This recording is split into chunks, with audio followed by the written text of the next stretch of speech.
नमस्कार, मानस Mishra one news India में आप सभी का बहुत बहुत स्वागत करता हूं। अमित शाह ने पिछले 24 घंटे में बिहार की राजनीति में बड़ा खेल कर दिया है। आनंद सिंह की ये गिरफ्तारी नहीं है, आपको पूरी स्क्रिप्ट दिखाने जा रहा हूं। पूरी वीडियो देखिएगा और कमेंट बॉक्स पर अपनी राय प्रतिक्रिया जरूर रखिएगा। कल रात करीब 11:15 बजे के आसपास पटना एसएसपी कार्तिकेय शर्मा की ने अनंत सिंह की गिरफ्तारी की कमान खुद संभाली। उनकी टीम में बाढ़ मोकामा के स्थानीय पुलिस अफसरों के अलावा पटना पुलिस की स्पेशल टीम भी थी। भारी फोर्स जब पटना से निकली तो रात का अंधेरा था। पुलिस ने अपनी कार्रवाई के लिए यही वक्त इसलिए चुना कि अचानक धावे के बाद ना तो अनंत सिंह के समर्थक हंगामा कर पाए और ना ही दुलार चंद यादव के समर्थकों को अनंत सिंह का हम पर हमला बोलने का मौका मिले। मामला काफी संवेदनशील था, इसलिए एसएसपी ने खुद कमान संभाली। अब थोड़ा पीछे चलते हैं, क्योंकि अमित शाह ने शतरंज की चाल ऐसे बिसात बिछाई कि चेकमेट कर दिया है। बिहार की धरती पर चुनावी आग उबल रही है और विधानसभा चुनाव का प्रचार चरम पर है। मोकामा विधानसभा क्षेत्र जो हमेशा से बाहुबलियों का गढ़ रहा, इस बार भी खबरों के केंद्र में था। यहाँ की सड़कें, खेत और गांवों की गलियां ना सिर्फ वोटरों की बहसों से गूंज रही थी, बल्कि एक पुरानी दुश्मनी की आग से भी सुलग रही थी। अनंत सिंह वह नाम जो बिहार की राजनीति में ताकत और विवाद का प्रतीक थे। पूर्व विधायक जदयू के उम्मीदवार और मोकामा के बाहुबली। उनकी छवि एक ऐसे शख्स की थी जो चुनाव लड़ते हुए भी अपनी ताकत का लोहा मनवाता था। लेकिन इस बार उनकी ताकत उनकी कमजोरी बनने वाली थी। गुरुवार की वह शाम 30 अक्टूबर 2025 मोकामा बाजार में हलचल थी। दुलार चंद यादव, पूर्व आरजेडी नेता जो अब जनसुराज पार्टी से जुड़ गए चुके थे, अपने समर्थकों के साथ प्रचार रैली से लौट रहे थे। दुलार चंद मोकामा के एक प्रभावशाली चेहरे थे, किसान परिवार से उठे लेकिन राजनीति में मजबूत पकड़ रखने वाले। अनंत सिंह के पुराने प्रतिद्वंदी थे। सालों से दोनों के बीच जमीन, वोट और प्रभाव की जंग चल रही थी।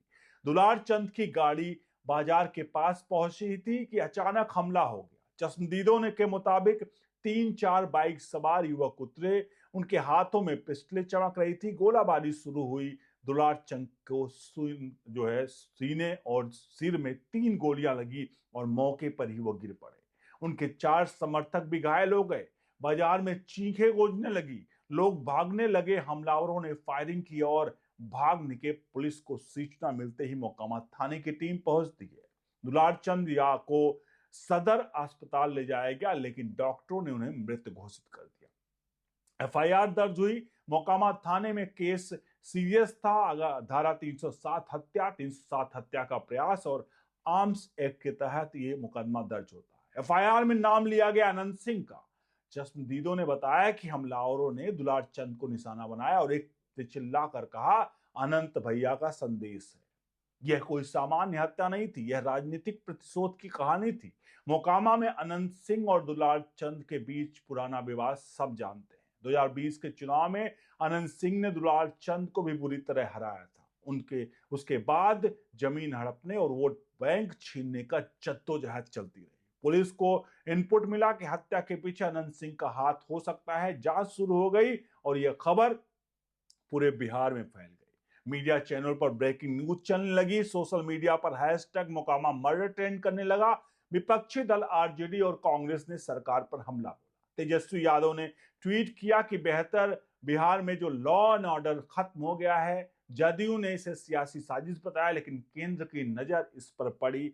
गृह मंत्री अमित शाह, जो बिहार चुनाव की रणनीति के सूत्रधार थे, उन्होंने इस बार घटना को गंभीरता से लिया। अमित शाह ने बिहार के राजनीतिक परिदृश्य को अच्छी तरह जानते थे। वे जानते थे कि ऐसी घटना चुनावी माहौल को बिगाड़ सकती है, खासकर जब एनडीए जो है लॉ एंड ऑर्डर का दावा कर रही थी। शुक्रवार सुबह शाह ने एक प्रमुख अखबार को इंटरव्यू दिया। उन्होंने कहा कि मोकामा में जो हत्या हुई वह ठीक नहीं हुआ, यह गलत हुआ। कानून बड़ा बड़ा कड़ी कार्रवाई करेगा। यह बयान साधारण नहीं था, यह एक संकेत था, एक स्पष्ट इशारा कि केंद्र सरकार किसी की तरह मतलब गुंडागर्दी बर्दाश्त नहीं करेगी। शाह का यह बयान जैसे ही एक बिजली का करंट बन गया। राजनीतिक विश्लेषकों ने इसे गिरफ्तारी का ट्रिगर बताया। अमित शाह की आवाज न सिर्फ बिहार पुलिस के लिए आदेश था, बल्कि पूरे सिस्टम के लिए एक चेतावनी था। वे चुनावी रणनीति के आर्किटेक्ट थे और वे जानते थे कि लॉ एंड ऑर्डर का मुद्दा एनडीए की जीत का आधार है। इस बयान ने पटना पुलिस को कहीं ना कहीं हाई अलर्ट पर डाल दिया। शाह के बयान के कुछ घंटों के भीतर पटना पुलिस एक्शन मोड में आ गई। एसएसपी कार्तिकेय शर्मा, एक कुशल अधिकारी, ने खुद कमान संभाली। वे बिहार कैडर के आईपीएस थे जिन्होंने पहले संवेदनशील मामलों में हैंडल किया है। पुलिस को पता था कि अनंत सिंह कोई साधारण आरोपी नहीं है, वे बाहुबली थे। हथियारों के लाइसेंस, सैकड़ों समर्थक और राजनीतिक कनेक्शन। 2018 में भी एक्सप्लोसिव रिकवरी केस में जेल जा चुके थे, लेकिन हर बार बाहर आकर मजबूत होकर लौटे। इस बार मामला हत्या का था और चुनाव के बीच पुलिस ने अनंत सिंह की हर मूवमेंट पर नजर रखनी शुरू कर दी। इंटेलिजेंस इनपुट से पता चला कि अनंत सिंह मोकामा से बाढ़ की ओर प्रचार सिलसिले में जा रहे हैं।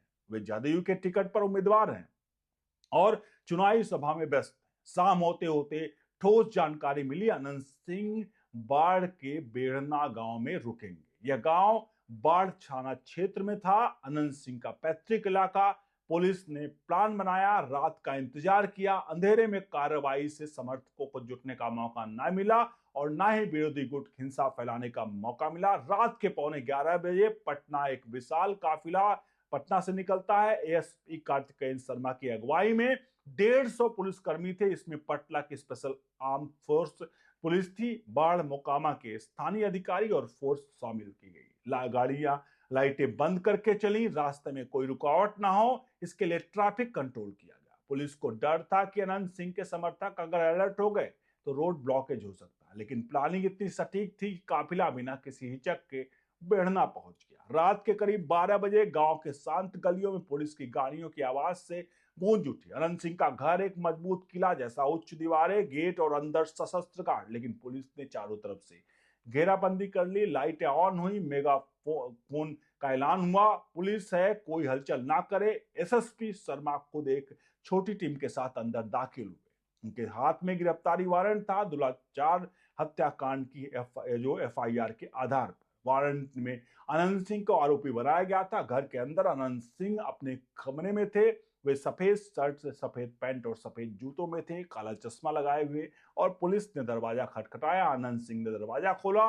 एसएसपी ने वारंट दिखाया और कहा, आपको हिरासत में लेना है, सहयोग करें। अनंत सिंह ने कोई विरोध नहीं किया। शायद उन्हें अंदाजा है कि यह होने जा रहा है, लेकिन उनके चेहरे पर बाहुबली का घमंड अब भी झलक रहा था। पुलिस ने उन्हें हल्के से पकड़ा और बाहर ले गई। बाहर समर्थक इकट्ठा होने लगे, करीब 20-30 लोग। वे चिल्ला रहे थे, अनंत भैया को छोड़ो, लेकिन 150 पुलिस वालों की मौजूदगी में कोई हंगामा ना हो सका। अनंत सिंह को एक जीप में बिठाया गया। एसएसपी शर्मा ने खुद गाड़ी का कवाड़ लीड किया और रास्ते में ट्विस्ट आया। समर्थकों की गाड़ियां पीछे लग गई। पुलिस ने चालाकी दिखाई, काफिला बाढ़कोट के बजाय पटना की ओर मुड़ गया। रास्ते में एक चेक पॉइंट पर समर्थकों को रोका गया। कहा गया कि अनंत सिंह की सुरक्षा कारणों से अज्ञात स्थान पर शिफ्ट किया जा रहा है। सुबह तक इंतजार करने को कहा गया। समर्थक भटकते रहे, लेकिन पुलिस पटना पहुंच गई। अनंत सिंह को एक सुरक्षित थाने में रखा गया। सुबह होते होते कोर्ट में पेशी हुई। मजिस्ट्रेट ने रिमांड मंजूर किया। अनंत सिंह ने कोर्ट में कहा, मैं निर्दोष हूं, यह राजनीतिक साजिश है, लेकिन सबूत मजबूत थे। चश्मदीद बयान, एफआईआर और इंटेलिजेंस रिपोर्ट्स। इस गिरफ्तारी की पृष्ठभूमि में अमित शाह का रोल केंद्रीय था। उनका बयान न सिर्फ एक बयान था, बल्कि एक रणनीतिक कहीं ना कहीं कदम। शाह ने जानबूझकर अखबार को चुना जो बिहार में व्यापक पहुंच रखता है। उनका उद्देश्य साफ था कि दिखाना कि एनडीए सरकार कमजोर नहीं। बिहार में नीतीश कुमार की जदयू और भाजपा की गठबंधन सरकार थी, लेकिन केंद्र का दबाव काम कर गया। शाह के बयान के बाद पुलिस ने स्पीड बढ़ा दी। अगर यह बयान ना होता तो शायद गिरफ्तारी में देरी होती। राजनीतिक विशेषज्ञों का कहना है कि शाह ने इसे पैनिक डोज की तरह इस्तेमाल किया। चुनाव से पहले लॉ एंड ऑर्डर को मजबूत दिखाना जरूरी था। विपक्षी अगर इस मुद्दे पर हमला बोलता तो एनडीए की छवि खराब होती। शाह की यह चाल जो कामयाब रही। गिरफ्तारी के बाद सोशल मीडिया पर ट्रेंड था, hashtag Amit Shah strong law trend करने लगा। और अनंत सिंह की गिरफ्तारी ने मोकामा को हिला दिया। उनके 3 सहयोगी भी पकड़े गए, वे हत्या में शामिल बताए जा रहे पुलिस ने रेकी की वीडियो फुटेज बरामद की जिसमें हमलावरों को निर्देश देते देखा गया। अनंत सिंह का आपराधिक रिकॉर्ड लंबा था। 1990 के दशक में वे राजनीति में थे। 2000 में के पहली बार विधायक बने, लेकिन हत्या अपहरण केस के नाम पर आता रहा। 2020 में बम रिकवरी केस में जेल गए, लेकिन जमानत पर बाहर। इस बार हत्या का केस था जो सीबीआई तक जा सकता है। और पटना डीएम चंद्रकेश सिंह ने कहा, हमने घटना को गंभीरता से लिया है, कई कार्रवाई की। ग्रामीण एसएसपी और एसडीएम को हटा दिया गया क्योंकि हत्या उनके क्षेत्र में हुई। चुनावी माहौल में गिरफ्तारी एक झटका थी। जदयू को उम्मीदवार बदलना पड़ा। अनंत सिंह को समर्थक टूट गए और आरजेडी ने इसे जीत बताया। लेकिन अमित शाह की छवि मजबूत हुई। बिहार के लिए भाजपा के चेहरा थे। उनका बयान दिखाता था कि वे सिर्फ रणनीतिकार नहीं बल्कि न्याय के पहरेदार भी हैं। शाह के बाद एक मीटिंग में नीतीश कुमार ने से कहा, बिहार को गुंडों से मुक्त कराना। यह गिरफ्तारी सिर्फ एक व्यक्ति की नहीं बल्कि पूरे सिस्टम की ताकत का प्रतीक बनी। अब जांच आगे बढ़ रही है। पुलिस ने अनंत सिंह के पूछताछ शुरू कर दी है। वे दावा कर रहे हैं कि उनके पास ऑडियो रिकॉर्डिंग्स है जो साजिश उजागर करेगी, लेकिन शुरुआत सबूत अनंत के खिलाफ है। चश्मदीदों के बयान मजबूत है। एक गवाह ने बताया कि हमलावरों ने अनंत सिंह का नाम लिया। फॉरेंसिक टीमों ने गोलियों के बैलिस्टिक टेस्ट किया जो अनंत की लाइसेंसी हथियारों से मैच कर रहा है। यह घटना बिहार की राजनीति को नया मोड़ दे रही है। मोकामा जैसे क्षेत्र में बाहुबलियों का दौर खत्म होने का संकेत है। अमित शाह का इशारा सही साबित हुआ। कानून ने कड़ी कार्रवाई की और शाह एक मजबूत नेता के रूप में इसकी मिसाल बने। बिहार के वोटर अब देख रहे हैं कि सत्ता कितनी संवेदनशील है। चुनावी जंग जारी है, लेकिन इस बार न्याय की तलवार तेज है। तो ये पूरा का पूरा जो मैंने आपको बताया, ये इस तरह का कहानी है जो कि बिहार की राजनीति को सच्चाई दिखा रहा है। और आखिरकार अनंत सिंह के साथ अब क्या होगा, क्योंकि चुनाव सिर पर है और ये कहीं ना कहीं फैसला एक तरह से तो चुनाव के बाद ही पता चलेगा कि आखिरकार किसके पक्ष में जा रहा है। लेकिन अमित शाह का ये निर्णय शायद एनडीए के लिए बड़ा ही एक तरह से वरदान और एक तरह से संजीवनी साबित हो सकता है। और जो 200 का दावा कहीं ना कहीं अलग अलग बीजेपी के एनडीए घटक दलों द्वारा किया जा रहा है, एनडीए के घटक दलों द्वारा, शायद इसको लेकर के कहीं ना कहीं ये केस उसमें बहुत बड़ा रोल प्ले कर सकता है। अभी प्लस में है या माइनस में है, आने वाला वक्त बताएगा। आपसे अनुरोध है, वीडियो को लाइक शेयर जरूर करें। आप बताइए कि आखिरकार अमित शाह का ये एक्शन गिरफ्तारी का कैसा लगा।